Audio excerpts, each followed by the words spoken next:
কোন চোর ডাকাতের মূর্তি বানাই নাই, খারাপ মানুষের মূর্তি বানাই নাই, এগুলা সবগুলা আল্লাহর ওলিদের মূর্তি। কোনটা নবীর মূর্তি, ইব্রাহিম আলাইহিস সালামের মূর্তি, ইসমাঈল আলাইহিস সালামের মূর্তি, ঈসা আলাইহিস সালামের মূর্তি, আল্লাহর নবীদের মূর্তি বানাইছি, বড় বড় আল্লাহর ওলিদের মূর্তি বানাইছি। তাহলে আমরা কোনো চোর ডাকাতের খারাপ মানুষের মূর্তি একটাও বানাই নাই, সবগুলা বানাইছে কাদের? দিনদার সালেহীন আউলি আউলিয়াদের মূর্তি বানাইছি আমরা। কেন বানাইছি? এক নম্বরে বানানোর পিছনে কারণ হচ্ছে আল্লাহর কাজটা হালকা করার জন্য। কি জন্য? আল্লাহরে ভালোবেসে আমরা মূর্তি বানাইছি। কারণ আল্লাহ কাজ করতে করতে ক্লান্ত হয়ে যাবে, তা আল্লাহর একটু কাজটা কম হোক, আল্লাহর কাজটাকে আমরা ভাগ করে দিছি এদেরকে, তাহলে আল্লাহ একটু বিশ্রামে থাকতে পারবো। নাউজুবিল্লাহ। এই কথাটা ওরা কোথায় বলছে? সূরা সাদের 5 নম্বর আয়াত। আজআলাল আলিহাতা ইলাহান ওয়াহিদা ইন্না হাযা লাশাইউন উজাব। ও দেখো, মুহাম্মদ সাল্লাল্লাহু আলাইহি ওয়াসাল্লাম আমাদেরকে বলে 360 মাবুদ বাদ দিয়ে একমাত্র আল্লাহকে মাবুদ বানানোর জন্য। এটা কত বড় মহা আশ্চর্যজনক কথা। কারণ আমরা 360 জন বানানোর পরেও শান্তিতে নাই। আমরা চিন্তা করতেছি মাবুদের সংখ্যা আরো বাড়ানো দরকার, কারণ এদের উপরে কাজের চাপ বেশি পড়ে গেছে। 360 জনের উপরে কাজের চাপটা বেশি পড়ে গেছে।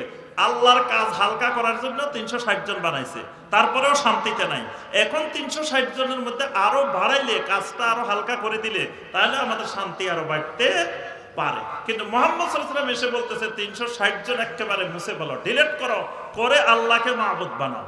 তো এবার যদি 360 জনের কাজ যদি আল্লাহর উপরে চলে যায় সব, তা আল্লাহ একজনে কয় দিক সামলাইবে? নাউজুবিল্লাহ। এই জন্য আল্লাহ পাক কোরআনে কারিমে এই কথাটা বারবার বলছেন, ওয়ামা কাদারুল্লাহ হাক্কা কাদরিহি। দুনিয়ার মানুষেরা আমি আল্লাহর মর্যাদা নিরূপণ করতে পারে নাই। আমি আল্লাহর ক্ষমতা কি, আমি আল্লাহ কি জিনিস দুনিয়ার মানুষ চিনতে পারে নাই। আল্লাহকে চিনতেই পারে নাই এরা। এরা আল্লাহকে মাখলুকের মতো মনে করে বসে আছে। তাহলে এক নম্বরে এরা মূর্তি পূজা করছে, শিরিক করছে কি জন্য? আল্লাহকে ভালোবেসে আল্লাহর কাজ কমানোর জন্য। আচ্ছা, 2 নম্বর কারণ সূরা আজ-জুমারের 3 নম্বর আয়াত, ওয়াল্লাযীনা ইত্তাখাযু মিন দুনিহি আউলিয়া মা না'বুদুহুম ইল্লা লিয়ুকাররিবুনা ইলাল্লাহি যুলফা। তারা বলে, শোনো, আল্লাহকে পাইতে হইলে এমনি এমনি পাওয়া যায় না।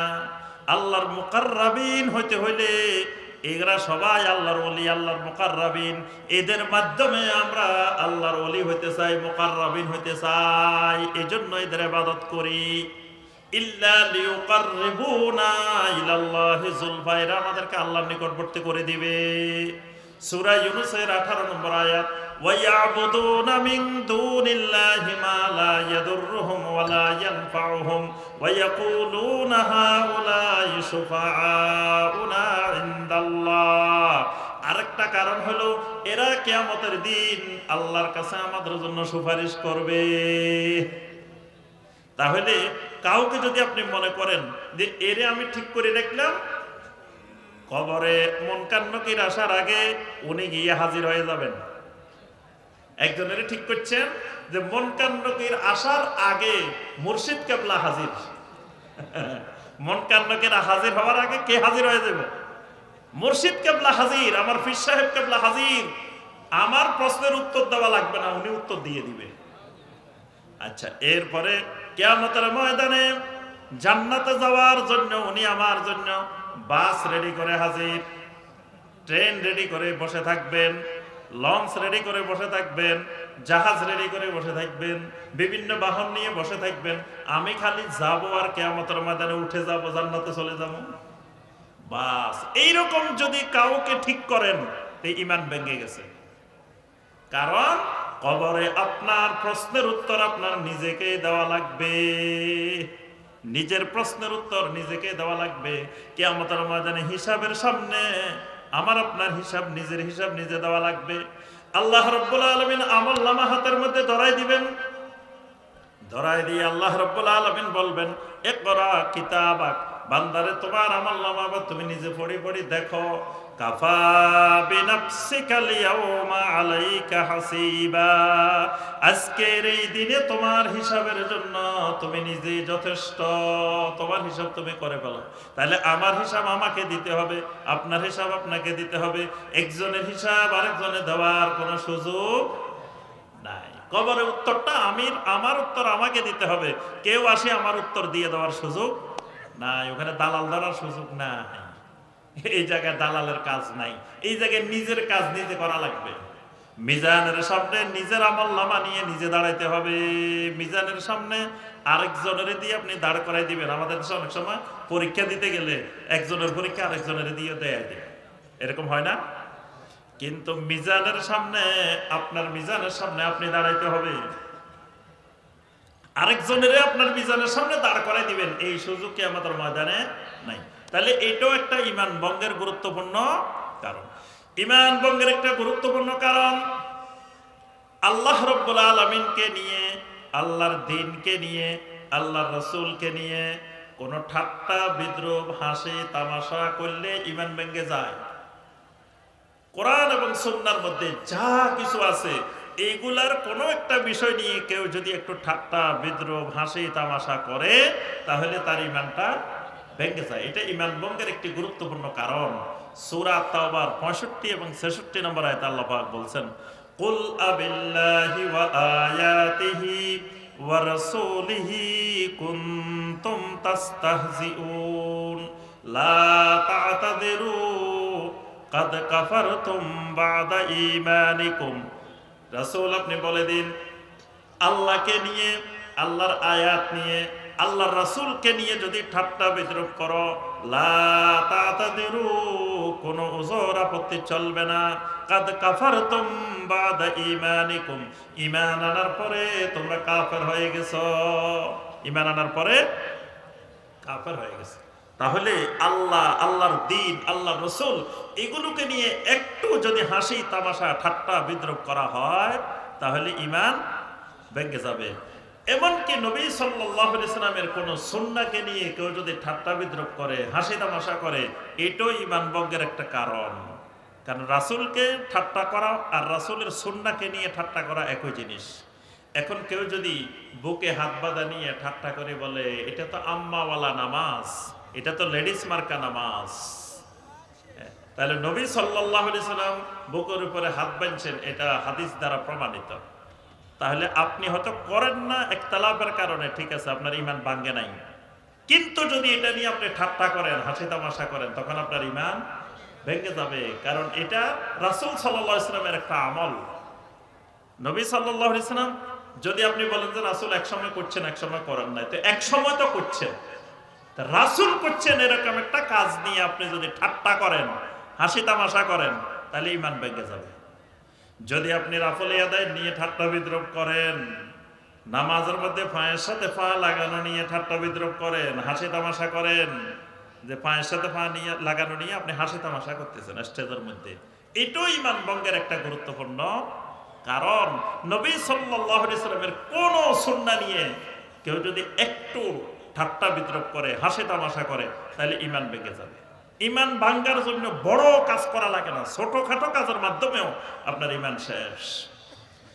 যদি কোরআন সুন্নাহর মধ্যে যা কিছু আছে, কোনো একটা জিনিসকে যদি আপনি অপছন্দ করেন, তাহলে আপনার ঈমান ভেঙে যাবে। এটাও ঈমান ভঙ্গের একটা গুরুত্বপূর্ণ কারণ। কোরআনে কারীমের প্রথম থেকে শুরু করে শেষ পর্যন্ত যা কিছু আছে, সব কিছুকে মেনে নিতে হবে। একটা জিনিস যদি আপনার ভালো না লাগে, ঈমান শেষ। যদি বলেন কোরআনের সব কিছু ভালো লাগে আমার কাছে, কিন্তু কোরআনের মধ্যে চোরের হাত কাটি দিতে বলা হয়েছে, ওয়াসসারিকু ওয়াসসারিকাতু ফাকতাউ আইদিয়াহুমা, চোর এবং চোরিনী এদের হাত কেটে দাও। এখন কয় যে কোরআনের সব ভালো লাগে, কিন্তু এখানে হাত কাটার আইন এটা তো ভালো লাগে না, তাহলে ঈমানটা কি হয়েছে? ভেঙে গেছে। যদি কেউ বলে কোরআনের মধ্যে জিনার ব্যভিচারের যে শাস্তি, অবিবাহিত যদি নারী পুরুষ জিনা করে কি করবা? ফাজলিদু কুল্লা ওয়াহিদিম মিনহুমা মিয়াতা জালদা, প্রত্যেককে 100 করে বেত্রাঘাত দাও।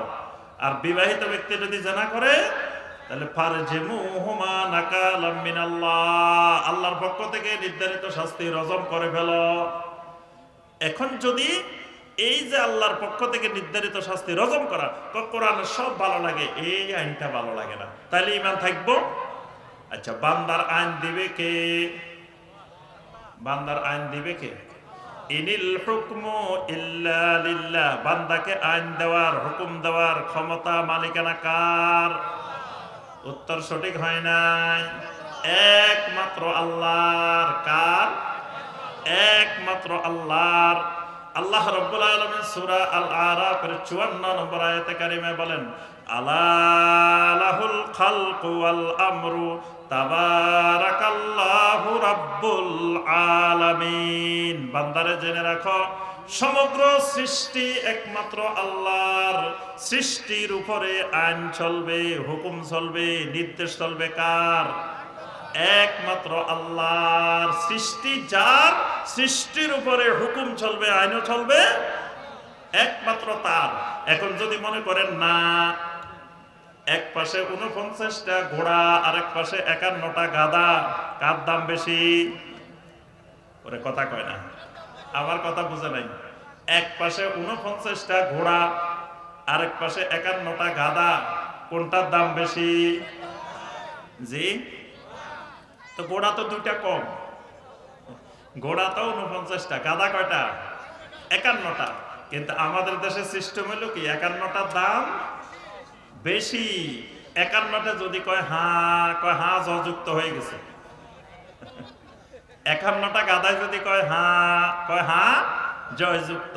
49টা ঘোড়ায় কইছে কি না, কয় না জয়যুক্ত হয় নাই। আচ্ছা, এখন একজন আলেম আর একজন গায়রে আলেম, দুইজনের মতামত কি সমান? আল্লাহ পাক প্রশ্ন করছেন, কুল হাল ইয়াস্তাবিল্লাযীনা ইয়ালামুনা ওয়াল্লাযীনা লা ইয়ালামুন।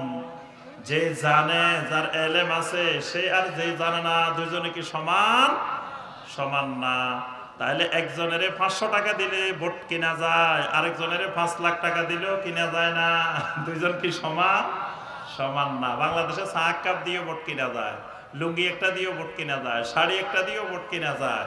অর্থাৎ এই ক্ষেত্রে খেয়াল রাখতে হবে যে আমার আপনার সকল ক্ষেত্রে মনে রাখতে হবে যে রব হইলেন আমাদের হুকুমদাতা, আইনদাতাকে একমাত্র আল্লাহ রাব্বুল আলামিন। আল্লাহর আইনের বিপরীতে কারো হাতে যদি আপনি আইন বানানোর ক্ষমতা দিয়ে দেন, এটাও ঈমান ভঙ্গের কারণ। তা আমি আর আলোচনা করব না, এতক্ষণ পর্যন্ত আমরা যে শাইখের অপেক্ষায় আছি, আলহামদুলিল্লাহ আমাদের শাইখ চলে আসছেন। তো শাইখ চলে আসার পরে শাইখের সামনে আর কোনো প্রশংসা করা যাবে না, যা বলার আগে বলে দিছি। এখন হলো আপনারা ইনশাআল্লাহ শাইখ যতক্ষণ আলোচনা করতে পারেন, যদি ফজর পর্যন্ত হয় থাকবেন তো ইনশাআল্লাহ। ইনশাআল্লাহ ইনশাআল্লাহ আজকে সব শাইখের মুহিব্বিন, আলহামদুলিল্লাহ ফজর পর্যন্ত হলেও আজকে উঠবে না ইনশাআল্লাহ। শাইখ যতক্ষণ আলোচনা করেন ইনশাআল্লাহ আমরা মনোযোগ দিয়ে শুনবো। আল্লাহ রাব্বুল আলামিন আজকের এই তাফসীরুল কোরআন মাহফিলকে কবুল ও মঞ্জুর করে নিন।